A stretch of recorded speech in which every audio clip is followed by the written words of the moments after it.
Welcome to Tabletop Gaming with Juice. I am Juice. The other day I did a blog post talking about, um, it was inspired by somebody asking, how do you handle uh, the lack of players? And he had 3 players in his group, which I've done party composition series and things like that. And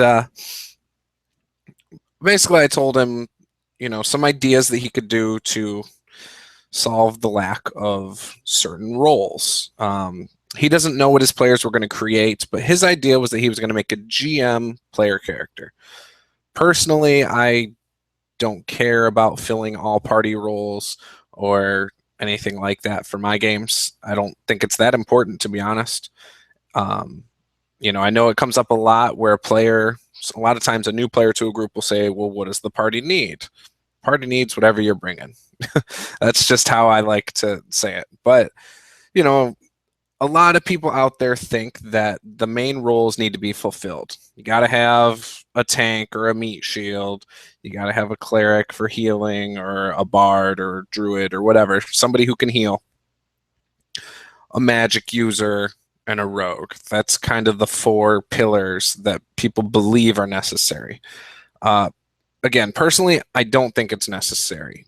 But for the sake of his post, I gave him possible solutions and made the blog post about how to solve it without making a GM PC. I think I came up with 7 or 8 different things, and it varied from for instance, if they don't have a magic user, allow them to be able to read scrolls and cast spells from scrolls, no matter who they are. Allow them to use wands.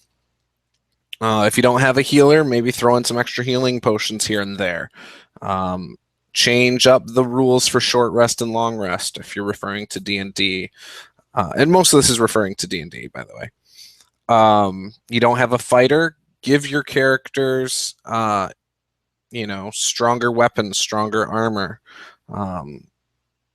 Maybe give them a lackey who can take damage but doesn't dish it out. So maybe he's got a high AC of, we'll say, 18, but he's using a shield and a short sword, and no bonus to hit or damage based on that except for his proficiency. So he might be using a short sword, which with a +2 bonus, because we'll say he's level 1, to hit, and no bonuses to damage. Okay, maybe he's got like a 10 strength. But that would allow the other players, if they're ranged players, to do things from afar. So there's different things you can do, was my point, other than, hey, force an NPC into the group. And as they level up, maybe this guy doesn't level up, but he gets, obviously, the heavy armor, or certain things that they might pick up down the road. They might decide, hey, it would make sense to put this on our guard. So anyways, it got me to thinking, how important is it to fill out the party roles? I've heard a lot of people say, well, for instance, I got into a debate with somebody about D&D, you need healers. Other fantasy games, you don't.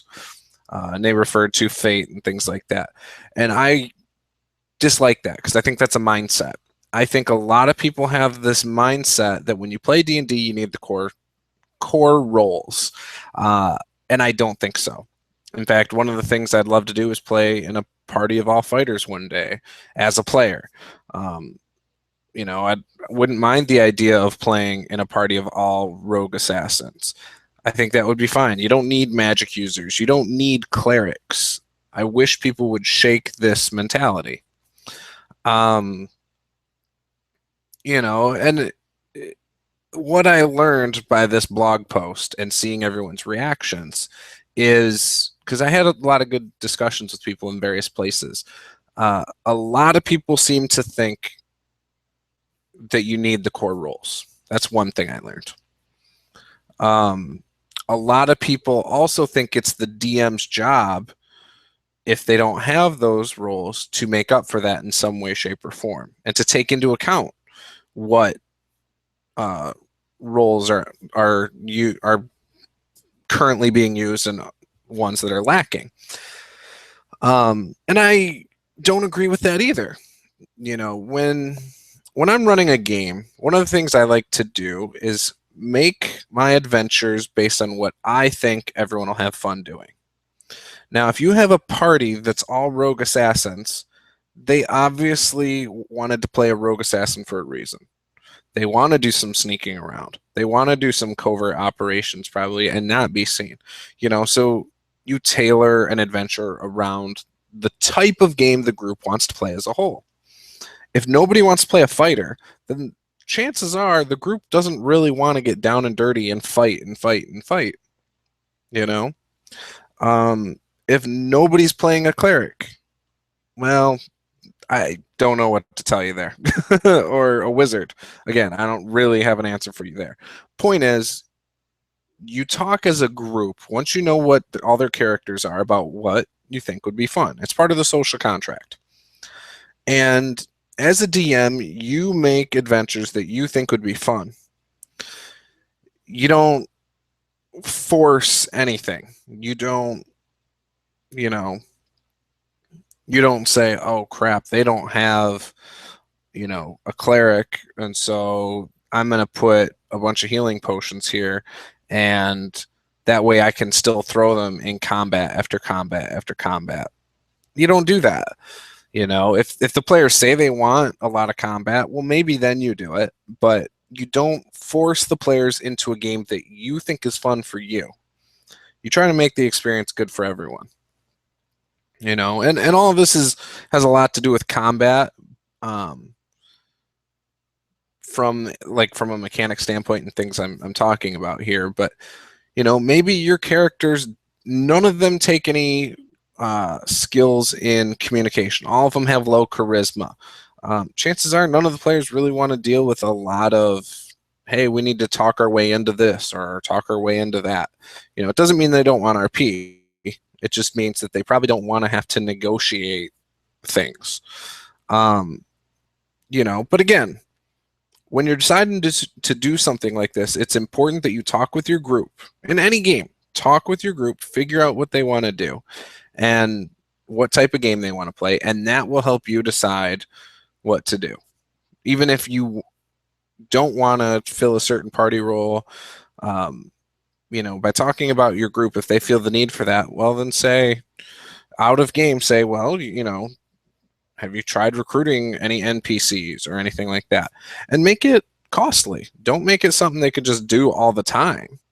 You know, oh, they want to hire a cleric and split treasure evenly. Well, why does this cleric even care about the treasure?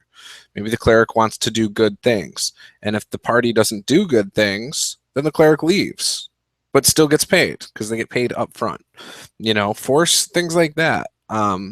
Treat these NPCs as their own individuals. And if they don't agree with what the players are doing, they walk away.